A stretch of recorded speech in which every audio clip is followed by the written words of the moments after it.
Happy Holi তো কালই বলেছিলাম, কিন্তু সকাল থেকে ব্যাপারটা কিন্তু খুব একটা হ্যাপি টাইপ ছিল না, নর্মাল মিয়ানো মুড়ি টাইপ একটা হোলি ছিল।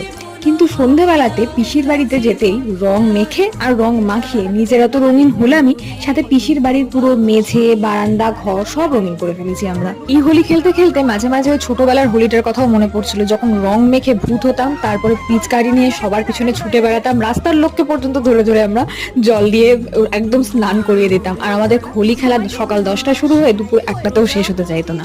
যাই হোক, সেসব এখন অতীত।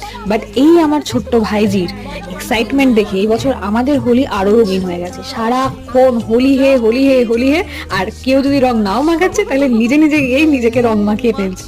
ওর এই আনন্দ দেখে নিজেদের ছোটবেলাটাকে কিন্তু একটু ভালো করে রিকল করে নেওয়া যাচ্ছিল। এবার দেখো, ওর হোলি হে বলে নাচ করা শুরু, সব দাদুদের সাথে, দিদিমার সাথে, ঠাম্মার সাথে দারুণ আনন্দ করে দারুণ মজা করে কাটলো কালকে।